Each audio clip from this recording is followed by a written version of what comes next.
Hey everybody, welcome to our final conversation on James. It's over. We did it.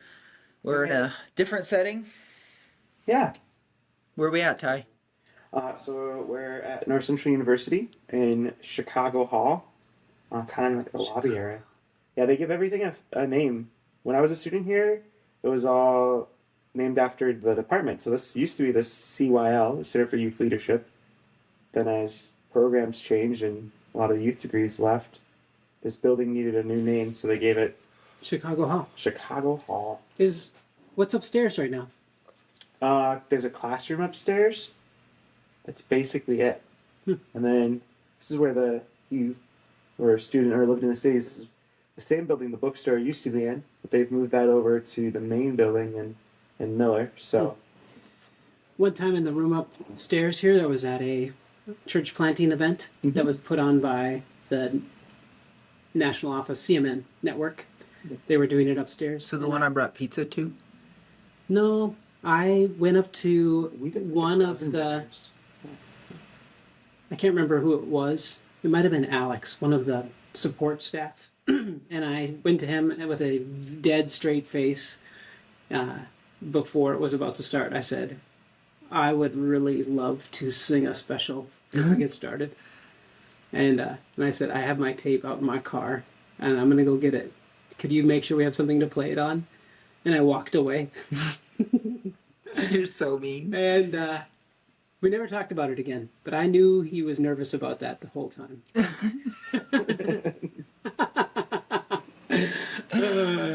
Poor guy. Yeah. So that's a good old school church joke. That yeah, yeah. Special. Sing a special. Sing a special. that's my favorite thing to say to Chris Joseph, the audiovisual text specialist here. Is just waiting for you guys to bring back specials. I wonder if he's got a tape deck in that sound booth. Probably not. Yeah, probably not. No. Everything's digital, from what I know. I know it. We just had a flood in our kid space in the North Loop a month ago. The entire state is just not handling floods right now. Yeah, ours was man-made, Maybe. not. But I cleaning out some things there. I was throwing away a first gen, like a boombox with a CD player on the top. I said we don't use this anymore. It was like a very cheap one to begin with. And Amber goes, I'm bringing this home because sometimes I want to play a CD and we don't have anything to play it on. And so you got a boombox in your house. I don't. Yeah. It's irritating that you have a record player, but not a CD player. I don't think so. I know. I don't think CDs are coming back as vintage. I don't think records should come back as vintage. Ooh, let's set this whole thing up. But a band will sure upcharge you for that vinyl. Well, it's a good way for them to make money on all the suckers. Yeah. They don't make money streaming. That's good. Yes. Well, James, on that note, James, we're just looking at some last couple words that he shares right at the end, and I think something I've thought a lot about in preparing for this week is that like pressure of what you would share at a final thought. Is this did James in this writing, in again, it's inspired, there's focus, there's his brilliance, God's intent, all these things are coming through. But, how much should we give credence to that the last words are important words or not?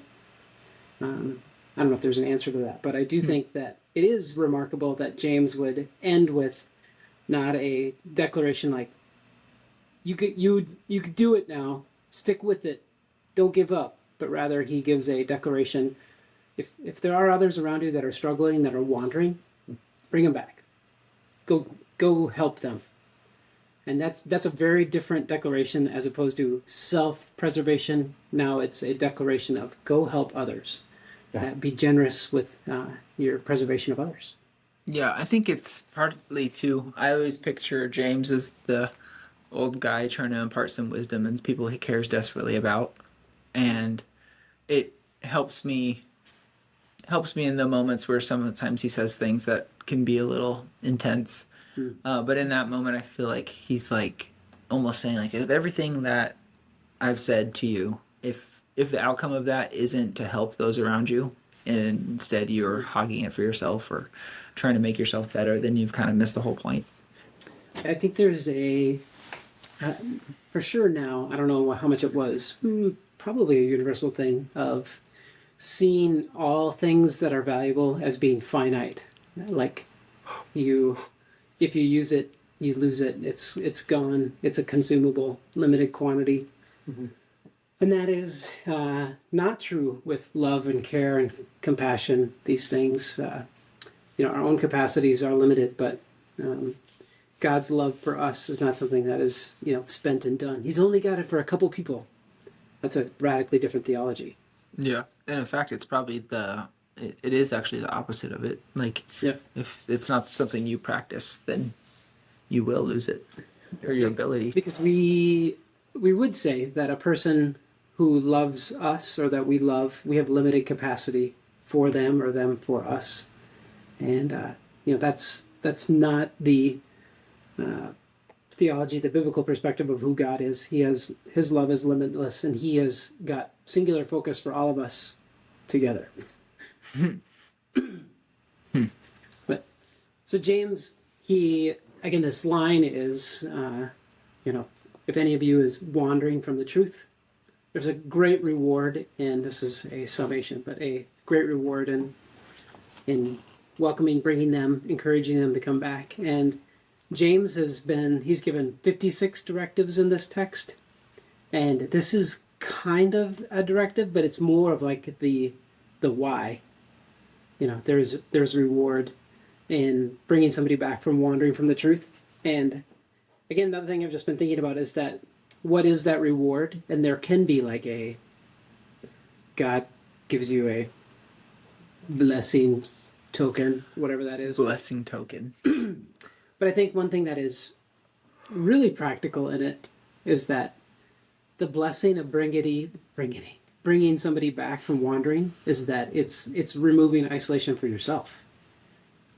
Is that when you're in need, if you find yourself in isolation, it's been a conversation in our prayer group several times, is that the cost of estrangement. We pray for people that are struggling with different estrangements, and you can say, it's too bad that relationship is broken. They aren't getting to enjoy time together, but it's when life is really, really hard and you have enough estrangements lumped together, that's when you really suffer alone. And James is saying, bring somebody back. There's a huge reward, and I think there's the practical of it is, as you bring people back, there's more completeness in the body of Christ, and it doesn't have to just be a blessing token from God. A blessing token. Why do you think he uses the language that makes it sound like a blessing token? Why does he use that? Yeah. James hasn't. That's a good question. He doesn't use much. He gives declarations and doesn't really dig deep into the whys or the hows, and so this is a little different in his vernacular. Yeah. But it's almost like he. It's almost like, I feel like it can be read or be understood as like, if you do this, you'll get this. Mm-hmm. And I think what James is actually trying to communicate is like, which I guess it's the same thing, but like, it's there's benefits to being aware, to bringing people back, to engaging in those relationships over time, and maybe it's not supposed to be a quest that you are fulfilling. Yeah. But he's trying to communicate that there's benefit to it. Well, we've said often is that when your motive to do anything is solely self-serving, it should be like a red flag. The reason that you're even doing generous things, if you're doing it just to be I don't know, to build yourself up or to meet a personal need without seeing the needs of others. Yeah, it's you're setting yourself up for a pretty a rude awakening, if not. It's going to implode on itself. Yeah, and at the same time, motivation to do anything is there's never it's impossible usually to isolate it. Yeah. And so it could be James just trying to use, this extra little bit of motivation to push people over the edge of like. Yeah. And I think throughout James, he's a realist in a lot of ways, where he sets the ideal and then says, but in the event that you mess up, he says that a lot throughout the rest of the book. And I feel like this is a lot of the directive is when you mess up, and this section is almost like, oh, when you notice others around you that are struggling, they're having trouble, stand with them. It is that relational moment, that looking around yourself. Yeah.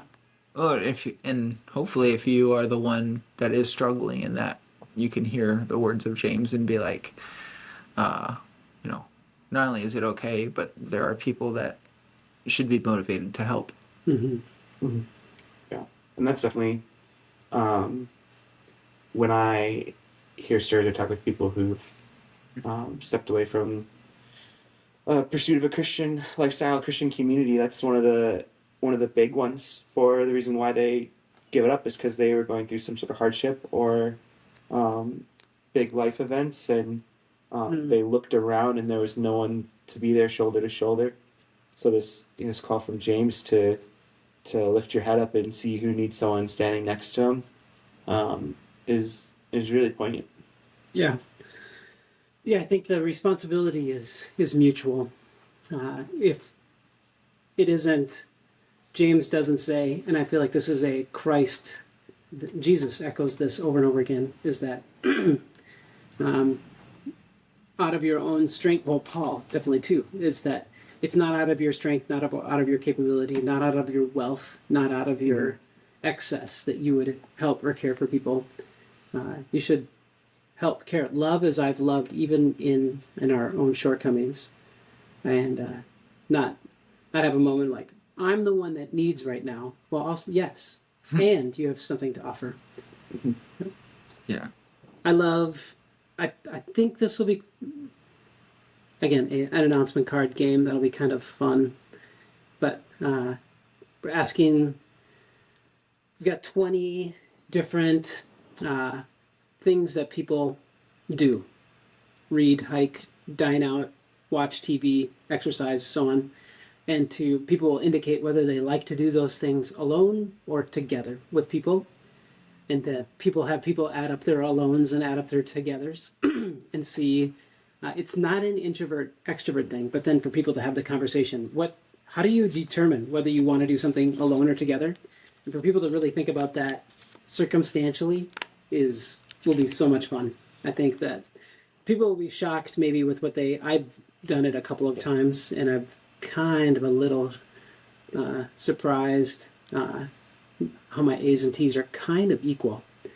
But that's kind of interesting. And then two, we're going to do another thing where in a moment when you're really struggling, rank from 0 to 10 how valuable something is. And so if you're really struggling, is a hug super valuable or not?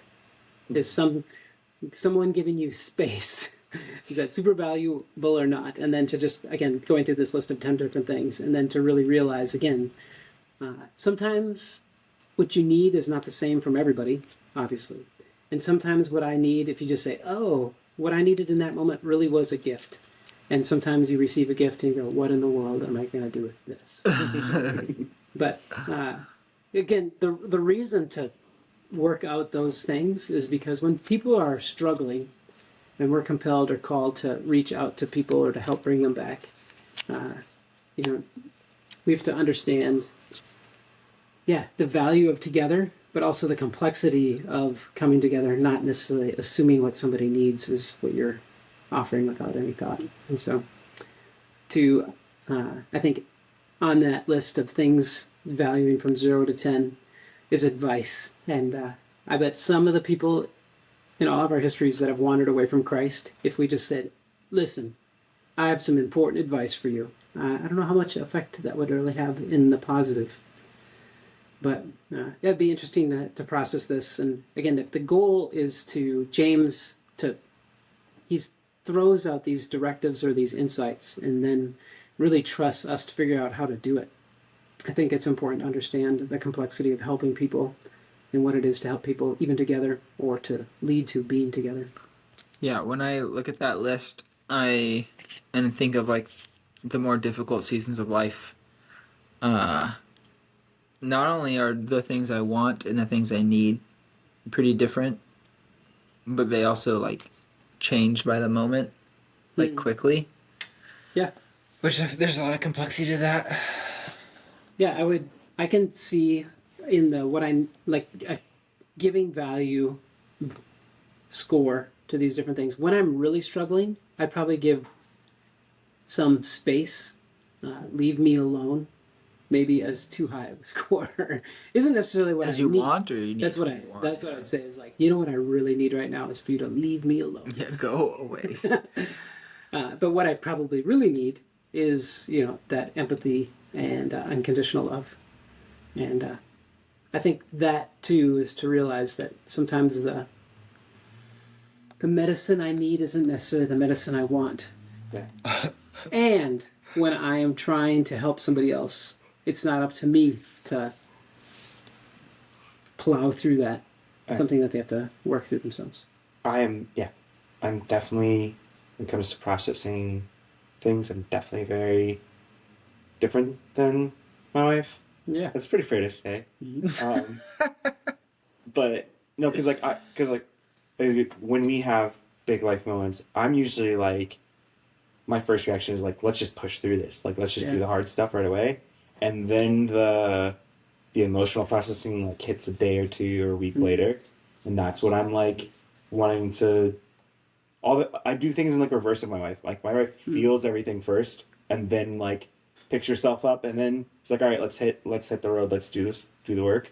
And I'm like, let's do the work because we can't stop now. And so definitely something that's interesting. What about Penelope? What's your she? She's at that age where like she doesn't separate herself yet from us, but if she falls and I'm the only parent around, she does not want to be picked up or held or cuddled or anything. She does not want me to like tell her everything's okay and the hugs and all that. But if mom's there, like it's a production. And it was just funny because like I was trying to process this through with Rachel earlier this morning when we were doing some sermon prep stuff. It's just like I don't feel like I'm the mean parent. But the way Penelope reacts to me makes me feel like I'm the mean one. Yeah. It's all relative, which, I mean, that's an important part of all of this process. You can look at somebody and say, wow, you're really struggling right now.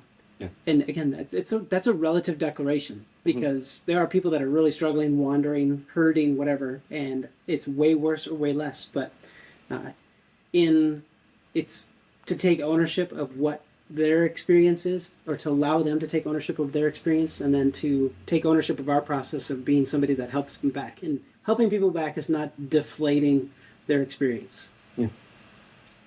Yeah.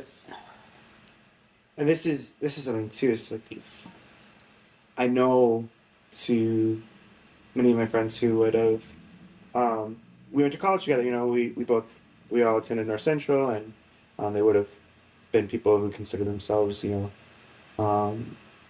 strong followers of Christ, and through life and through struggles and things have decided that it's not the thing for them anymore. Mm-hmm. And passages like this are definitely like frustrating to them because it's like the you got to keep them in the club moment. Yeah, you can't leave the club, so it's the job of everybody to make sure that you don't. And there's definitely some. Yeah, I feel like it's easy to see James's words and like process through it and be like, yeah, that makes sense, and then see how it's lived out in modern church worlds can be a little gross. Yeah. And wrestling with that is complex. Of like, it's your responsibility to make sure that nobody Leaves the church. leaves the church, and so then you do these, you get desperate with it. You start doing stupid things that end up hurting the relationship long term because you're trying, and the motivations are maybe even the motivations are right, but just the method is messed up. And those become really difficult moments for me. Yeah. Well, a lot of it comes through, like we're talking about, like everyone has their own process and their own needs, and a lot of it comes through being like everybody has to experience this the way that I've experienced this, and everyone and if your experience is changing in the way that you're pursuing truth or reacting to life circumstances is not the same, then everything's wrong. I have to make it right. I have to make it like mine. Yeah. Well, it's a good gut check for anybody who's in any level of church leadership, because I think there's a tendency to believe that you have something special figured out that no one else does, and so I think that could lead you down that path if you're not careful. And so it's good to use those moments as self-reflection. Yeah. And it's all process. Success, failure, somebody doing well or bad is not defined in any given moment. And I think that the struggle that the people that James was writing to makes every moment feel individually the most intense, this is the live or die moment. But to remember that we are called to a life, and life is not defined in any moment. There's value in moments, but it's not defined as success or failure for ourselves in any one moment. In chapter 3, I think it is, he says, we all mess up. Well, if you say, was I a success or failure in the moment, right in the moment you're messing up? I'm like, that doesn't determine who you are. For sure doesn't determine whether you're a success or failure in your relationship with Christ, and to use that healthily in understanding ourselves, but also in being gracious to others as well. Yeah. An adventure. We did it, James. The James. See you next week for First Peter. We just were writing it. I couldn't remember.